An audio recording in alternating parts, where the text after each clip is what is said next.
নমস্কার, আবার হাজির হয়ে গেলাম আমি দেবাশিস মিত্র হেসুবাবুর নতুন একটি পর্ব নিয়ে। আজকে আমি যে গল্পটি আপনাদের শোনাতে চলেছি সেটার নাম হচ্ছে ভোটের কীর্তন ও হেসুবাবু। হেসুবাবু বাজারে গিয়েছিলেন, তা বাজার থেকে ফেরার পথে প্রতিবেশী ওই গর্জনবাবুর সাথে দেখা।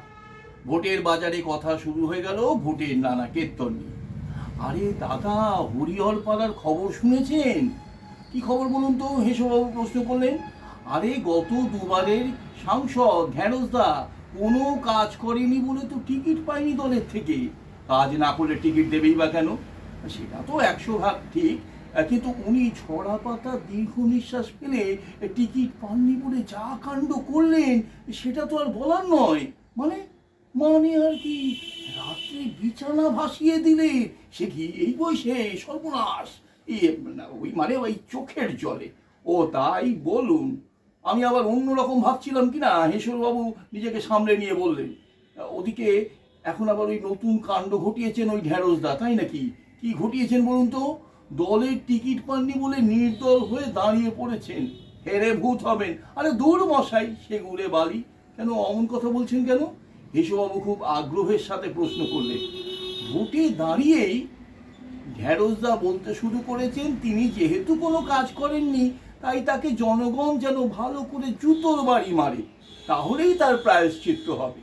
হেরে সর্বনাশ করেছে? কোথায় সর্বনাশ? মানে এত কিছুর পরেও ওই ঢেঁড়সদাই মনে হচ্ছে জিতে যাবে? কেন এমন কথা বলছেন কেন? হ্যাঁ, তাই তো মনে হচ্ছে।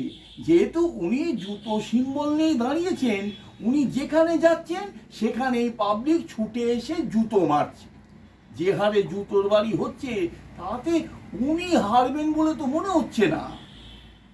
তাহলে তো এবার ঢেঁড়সদা বিশ্বের ইতিহাসে রেকর্ড করে ফেলবেন। মানে ওই জনগণের জুতো খেয়েও সংসদে পৌঁছে যাবেন। যা বলেছেন, ওই ঢেঁড়সদার জন্য বড় বড় দলগুলোর তো নাভিশ্বাস উঠে গেছে। গর্জনবাবু বললেন, সে যাই হোক, ওই ঝরা পাতার দীর্ঘশ্বাস ফেলতে ফেলতেও ভোট পুজো কিন্তু জমিয়ে দিয়েছেন ওই ঢেঁড়সদা। হেসুবাবু হাসতে হাসতে বললেন, সেটা অবশ্য ঠিক। আসলে কি জানেন, ওই মানুষ হচ্ছে চরিত্র খোঁজে। যেখানে কিছু উপাদান পায় আর সেখানে সেই উপাদানের পেছনে ছুটতে থাকে আর জনপ্রিয়তার পারদও চড়তে থাকে। ঢেঁড়সদা নিজেকে একটা বিশেষ চরিত্র রূপে দাঁড় করাতে পেরেছে ওই পাবলিকের সামনে। একদম ঠিক বলেছেন দাদা, এর ফলে তো মিডিয়াও ঝাঁপিয়ে পড়েছে। গর্জনবাবু সমর্থন করে। এখন আগামী 2 মাস মানে ভোটের রেজাল্ট পর্যন্ত অনেক রকম ভোটের কীর্তন চলবে। সেগুলো আমরা মানে এই পাবলিক দেখে আর শুনে চক্ষু কর্ণকে সার্থক করে তুলব। হেসুবাবুর কণ্ঠে একরাশ খুশির রেশ।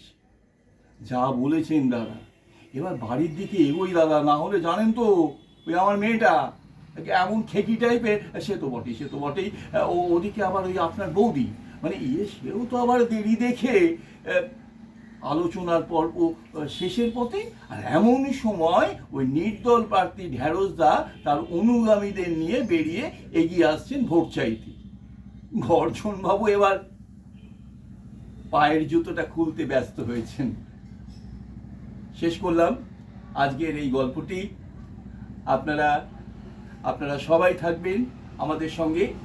আর আরেকটি কথা বলি, এই হেসুবাবুর নানান কাণ্ড এই বইটি পাওয়া যাচ্ছে চক্রবর্তী অ্যান্ড সন্সে। আপনারা কলেজ স্ট্রিটে গিয়ে বইটি পেয়ে যাবেন যদি অনেকগুলি গল্প একসঙ্গে পড়তে চান।